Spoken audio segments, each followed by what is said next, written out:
Hi guys, FrostFangs here and welcome back once again, of course, to another Paladins video. We're going to be playing some Furia today. She's had some pretty big changes in Season 3. I made a video on it on the PTS, but the one we're going for today is in a completely different direction. We're going to be playing Damage Furia. Yeah, we'll go through her changes, I'll show you my loadouts, and we'll jump into a match. Most of the changes are actually around her base kit and her cards. Her talents didn't really get changed very much, other than her Solar Blessing, which got basically cut in half from 300 every 0.05 at 150. It's still a crazy heal, and it makes sense because of the Cauterized nerf. It's definitely something you notice. It no longer fills their health bar pretty much instantly. It takes a little bit longer, twice as long, obviously, and then it also now reduces the speed of Pyre Strike by 40%. It used to be 40%, now it's 30%. Furia is actually one of the people who got changed the most in like the mid-PTS update, because that got pulled down to 150. It was 300, I think, originally, and also the speed reduction got pulled down a bit, which I was happy to see because it felt super slow. It doesn't feel anywhere near as bad, even though it was just a 10% change. Her Kindle Soul got changed also. It went from 4 seconds to 3 seconds, and the heal over time after the initial 1k was pulled down by 100. Other than that, I'm pretty sure everything else with her kit is the same. If I sound a little bit weird, it's just because I'm recording this video kind of early in the morning. Hopefully I'm not sick. This is just what my voice is like when I record after being up for like an hour or two. But yeah, we'll go through her loadouts. I've got one for damage, one for healing. We'll be going for damage today, and I think this loadout is actually really cool, and especially because of her new card Hallowed Sight, which doesn't technically work the way it's worded. And again, it's kind of up to interpretation, but you generate 10% of your wrath after hitting an enemy with Pyre Strike. But what it doesn't tell you is that if you go for the talent that stops it on enemies, it triggers multiple times. It doesn't trigger every 0.05 like the damage does. For whatever reason, it goes off a different internal time, which isn't listed anywhere. There's no way you could find out about it without going to target practice. I will have a clip going on screen now to show you what I mean, but what you'd think this card would do would be the second you hit somebody with the beam, it would give you the percentage. If you hit multiple people, it would give you the percentage again. That's at least how I would interpret it, and I reckon most people would. But the way that it does work is that if you hit somebody with the beam and they stay in the beam for a decent amount of time, that card triggers every like half second or a second. So if you end up going for Damage Furia and it's meant to give you 20% and it actually stops on people because you've gone for the Exterminate talent, you basically get 40 to 60% or more of your actual meter filled, which is really strong. We've also got Conviction in there, which gives us a little bit of extra stun duration, Solar Flare for extra radius on the actual Pyre Strike, Light Forge for reset on the Pyre Strike, because this is another one of her new cards, and then Stoke the Fire. That is the damage loadout, but let's go through our changes real quick. Already kind of accidentally went through 2 of them, but Conviction got up from 0.10 to 0.15, kind of strange considering Resilience got nerfed this patch. They've made a Conviction actually a bit of a stronger stun. It's now like 1 second up to a 1.75, which is really good if you're going for Damage Furia. And then Hallowed Sight is also her new one, which gives you Wrath when you hit somebody with Pyre Strike. Even if you rock this card level 1, it's really useful on Damage Furia because it stops your meter from actually going down. Obviously, I really do like this card. I kind of underestimated it on the PTS video, but it is significantly better than I originally thought, especially with the interaction that I said a minute ago. Also kind of accidentally went over Light Forge, but I think most people already know about that card change. Stoke the Fire, though, also got buffed, which again is a little bit strange. It seems like they really want Damage Furia to be a thing, but this got up from 0.6 at a 0.8. And then the last one is Devout Dexterity, which used to be a reload speed buff, now gives you ammo when you get an elimination. Not a card that I can see many people rocking. Not really sure why they decided to change it into this, but it's a card that exists if you really feel like for some reason getting ammo on eliminations with Furia. I don't know, but yeah, that's the beam loadout. That's what we'll be playing with today. This is the heal one. If you're interested, this is basically what I go for if I'm going to be playing for heal Furia, which I do every now and again. I actually like Furia in general, whether I'm playing her as damage or heal. She's a lot of fun. I personally think she's in a really good spot. I've seen a bunch of people say that she's been super heavily nerfed, which I don't really understand, because if you keep in mind that freaking Cauterize has been pulled down to 75%, if Solar Blessing still healed for 300 every 0.05, even at max court, you would not be able to go through people, because if it was still 300, anybody who was in Furia Beam would be completely unkillable, because it was like a 6k heal a second. It's still like 3k a second or something like that, so it's still pretty damn good. We've got King of the Hill, Marsh's Archives as the map. We've got a BK locked in. I was just about to pop a booster, but somebody beat me to it, I guess. I didn't see it pop up, but maybe I'm just blind. Shoutouts to Scolding Animal and also Skaden and possibly Zork. He said, ooh, I guess he doesn't want to play with YouTubers. That's perfectly understandable. I can't be mad at that. Team-wise, we've got a Com, we've got a Tyra, we've got a BK, like I already said, and a Maeve. We're up against an Andro, a Leanne, a BK, a Tiberius, and a Genos. Nobody there, I imagine, gives us too much trouble. We should be okay here, although the Grandmaster Andro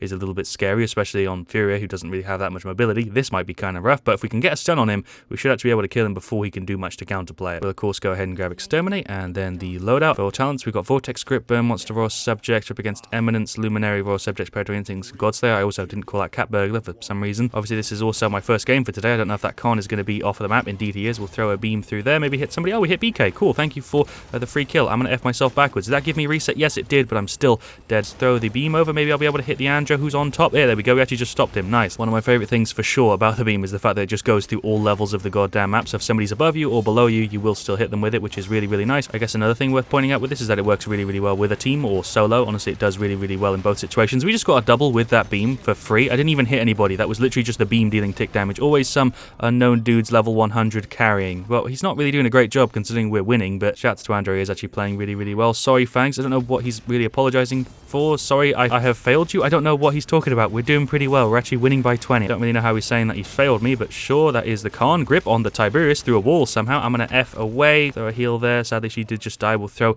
the beam over, get a heal onto her. We actually managed to like hold that point for its entire duration. It's definitely one of the harder ones to break through, but I'm surprised they didn't considering the team comp setup we've got. They could have definitely done that with like BK throwing in stuns and stuff. See if I can throw a stun through to the Andro. The point is just here. There we go. We actually just landed that through a wall. Clutch plays. Shorts. Get rid of the Tiberius as well. Well done, Khan. Thank you for the help there, my guy. Throw a heal on her. Throw the beam through there, because why not? Actually just caught that on the BK. That's kind of funny. Oh, is he off the map? No, he just left himself back on. He's already fallen off once, so 2 times in one game would kind of suck. We'll throw the Q through there again, because why not? See if we can catch somebody who's on like the bottom layer. Let's get rid of the Lian. But basically always have full attack speed. It's kind of mental. I'll go ahead and pop the ult to deny the Andro and Tiberius, who are going for summon. Let's just F ourselves back a little bit, see if we can get rid of him. There we go. I don't know how I'm still alive. Honestly, I feel like I should have died more than once already. Those 2 guys are both off the map. Shouts to BK for freaking knocking 3 people off already this game. 3 people that I'm aware of. He might have done more. I'm actually not sure, but he's done at least 3. Is that stun going to get me anybody? He might hit that Generals at the back. Luckily, the beam doesn't actually stop when you die. With some characters, stuff like that just stops going whenever you like actually get killed. But for some reason with Furia, it continues whether you're healing with it or dealing damage. It's really, really nice that the beam continues. I'm probably dead. Maybe we can get rid of the Andro. Did get some hits in him there. We did maybe save the Tyra. She managed to finish him off. She's throwing the fire and a Wiggling left. Tiberius does seem to be caught in that. Maeve should go in and get rid of him here, or maybe she's gone. What's going to happen here? Is in the fire? Never mind. Maeve got rid of him. Okay, that was a stressful play. Threw the beam over the top. Is that going to get anybody? No, but hello, Lian. You're on the bottom. There's a heal for you. I'm actually just going to chill under here and throw the beam over the top. No, that's Genos going for an ult. We'll just juke that. He predicted where I was going, but we just killed the BK with the beam. Nice. I think Tyra would have probably killed him anyway. We'll throw another one because we got reset. There's a heal for her. We'll F ourselves back. We'll throw a heal on the Khan. There we go. I think Andro's probably going to go round, or I'm not really sure what's happening. That's Andro with his reversal. I somehow managed to jump over that. That's probably the first time I've ever made that play. Throw the beam over. Is that going to catch him? No, I'm dead. I think everybody there on my team just died. I'm actually kind of surprised we're winning this. I'm guessing it's because we have a tank and they don't, but overall they're playing really, really well and we're somehow managing to keep a pretty good lead. I'm going to go ahead and pop the ult, see if I can maybe not take damage from BK. I think I did manage to avoid it, but I might still be gone. I was trying to get rid of BK. Throw the beam over there, get a heal onto him. Is that beam going to get anybody? Don't think it did. I'll stand on the point though, so make sure we get some good points. There goes Tiberius. Throw the beam through there. Oh, I just caught somebody on the bottom. Let's go under and see if we can maybe get whoever was here. There we go. It's Lian. Cool. Okay, F myself backwards. Throw the beam. Is he going to chase me? I don't know what's going on. We did just hit something with it. Get a heal through to the Khan. Throw the beam over. Is that going to catch the Andro on the bottom? No, but BK's there and I'm going to get rid of him, although I didn't get that kill. I thought I got the last hit, but apparently not. It's whatever. We'll throw a heal on her. Well, it's looking like we're going to win this game, which is kind of surprising. Honestly, thought this was going to be a pretty hard loss. Tiberius getting freaking stuck there in the Tyra fire is kind of funny. There's a heal for her. There's another heal on you. We'll throw the Q over there. That is going to hit him, I'm pretty sure. Yeah, I guessed where he was, but it didn't really help me all that much. Let's get rid of the BK. Save the Tyra. There we go. Felt like I was firing blanks for a minute there, but it's whatever. He's gone. Tyra didn't die. We'll pop the ult, because why not? I'm actually healing from being out of combat whilst I'm doing that animation. Kind of funny. Let's throw the beam. That is Andro going for an ult. I'm going to F myself back. Did just hit Tiberius in that, but we're 10 points off. We've pretty much kept our 100-point lead that we got from the point on the left, right, kind of early on in the game. I'm not really sure how we managed to keep it, but we definitely haven't regained it though. I don't know how you just spawned here. That's kind of unfair. You spawned in this room that I was walking into because I was going to throw my beam through the floor. She's gone. Basically just got a free kill on that Lian. I feel kind of bad about it. There goes Genos, and there is the victory. Honestly, I'm kind of surprised we managed to win that. I'll go through the stats in a minute, and maybe that'll give us a little bit of a clarification. BK is the man with top play. I reckon I know what play this is going to be. Probably the one where I popped my ult and then died to him. Yeah, I used my ult. I managed to dodge it, but he did get rid of Tyra pretty much instantly, and also the Khan, and then I think somebody else died there as well, and I died later on to him. That was one of the times that they managed to team wipe. It's a bit of a clunky play, but they managed to pull it off, so shouts to them. Well, here we go. There are the stats for game one. Definitely could have done a bit better on the damage side of things, and also on the heal side of things if I was just focusing on one or the other, but overall I'm quite happy with that hybrid stat there. 13, 12, 20 isn't great, obviously. 70 objective time also isn't ideal, but we did have like 47k damage and the highest amount of healing, which is surprising because they had a Genos who was just focused on heals, and we managed to beat him out on that, and also deal like double his damage. I'm more than happy with that there. If we go through the rest of the stats though, BK had a bit of a tough time. 917, 54k. Khan I did pretty decent though. He was playing the point a ton. Tyro did pretty decent, although nothing crazy. 42k damage, and same with the Maeve. BK actually did a bit better than I realized there. If you look at the rest of the damage stats there, he is what, like second or third highest, or fourth highest, obviously because we had a tank. They're going to have slightly tilted numbers, but the Lian was doing a way better job than I realized. I honestly thought the Andro was shredding more than her, but damage wise apparently not. We'll go through them quickly though, top to bottom. Tiberius had a bit of a tough time. BK I guess did the standard for that match. Genos I guess also did pretty standard for that match as a straight healer there. Lian did quite a bit better than I actually realized. 93k damage is highest there by about 20k and more over everybody else, and then the Andro also did a really, really good job. I feel like these two guys were shredding, and then the rest of the team couldn't really keep up, and also we had a tank and we were playing the objective a ton more. I feel like King of the Hill is a super objective based mode, because even if you play really, really bad entirely. If you manage to hold a point for long enough, you will still end up winning a game, and as you can see there, Khan was doing that really, really well. But it really is those moments, like in that last match against that Liam, where she just spawned, I threw the sonar and killed her before she could even really do anything against it. Obviously, you can pick up resilience to reduce the stun, but her damage output combined with that stun, even with resilience, is usually enough to actually go through people or nearly kill them and then just land 1 or 2 shots after they're out with a stun. So I really do feel that is like the situation where it really shines. The team situations, it shines as well because people can capitalize off of your stun, but it definitely isn't as noticeable as if you were going for like a healing type of thing. Alright, let's go. Game 2. We've got TDM Dragon Arena, we've got a Sky and a Talus already locked in. I guess I should also point out that a really good situation for this is hitting people through walls and also, I guess, through floors and through ceilings. We were kind of doing it in that last match where I'd just throw my Q in their general direction and we'd hit somebody on one of the 2 levels. Sometimes you'll hit somebody below you or above you that you didn't even know was there, or you'll hit somebody through a wall that you also didn't know was there, and a lot of the time you can really surprise people with stuff like that. But our final team also has a Mako and a Tiberius. We're up against a Koga, a Buck, a Nessa, a Khan, and also a IO. Guess we'll start off with the standard Kronos Nimble setup. We've got a Healer Sky, which will work quite well with this setup. Vicious Soul on Tiberius, Falchion Bug and Pluck. We're up against Bounce House, Eagle Eye, Adrenaline, Drunky, and then Agota's Blessing and Storm of Bullets. I guess a really good situation for this would be if you've got another healer. We do have a Sky in this match, which isn't necessarily the exact same thing, but that way you don't have to worry about healing as much, and the rest of the team can kind of take care of it. Let's get rid of the Koga. Don't know how the hell I didn't die there. I'm getting healed by the Sky though, thank you. That is 105 or 6 a tick, which is ridiculous. I guess I'll go ahead and pop the ult. Sure, I've been kind of throwing the beam a little bit like irregularly so far. I haven't really hit too many people with it. We'll throw the beam maybe again, or am I dead to this Koga? Never mind, he's gone and I'm dead to the Buck instead. We'll get some more Kronos, sure. Go ahead and boost ourselves in here and yoink this, thank you very much. We'll throw the Q, there we go, just to stun him. He is gone before we can even really do anything to react to it. Exactly showing off what I meant a little bit earlier, where you can just kill somebody before they even have a chance to get rid of you. Let's get rid of this Koga again. For some reason he keeps trying to get rid of me and keeps failing. Hello Buck, what's popping my guy? Mako hook coming through clutch. There we go, we're actually doing pretty good so far. We've got like a 7-point lead on him. There's a heal for you. Koga is just wall running. Is he trying to go for like an ult play or what's going on? I'm not going to bother using my beam because we can just kill him without it. That was really weird. Let's get a stun on Buck. There we go, just completely shut him down. It's obviously easier to land at close ranges, but you can still get some pretty decently long range beams. There goes Buck. Thank you Sky for the goddamn help. She's actually healed me up a ton so far this game because I'm standing in her smoke. Koga and IO just over here. There goes IO. Nice. I'm going to have a pretty good damage stat. Definitely not going to be crazy, but I feel like I've been getting a lot of kills. There's a stun on Koga. Dead before he can really do anything to react. Got the ult up. I guess I might as well pop it. We should be able to catch everybody in that. There's a heal for Tiberius. Let's get rid of the Buck as he's leaping in. Sure, Mako is all the way over here on his own. Get rid of this IO. There we go. Nice. I ran in super aggressively there. Luckily that worked out. Can I get a stun on you? Oh, I just stunned the Buck accidentally. He just leaped in on me. I didn't even know he was there. I just got a free stun. Let's get one on you. The prediction there was on point. I am in Koga ult,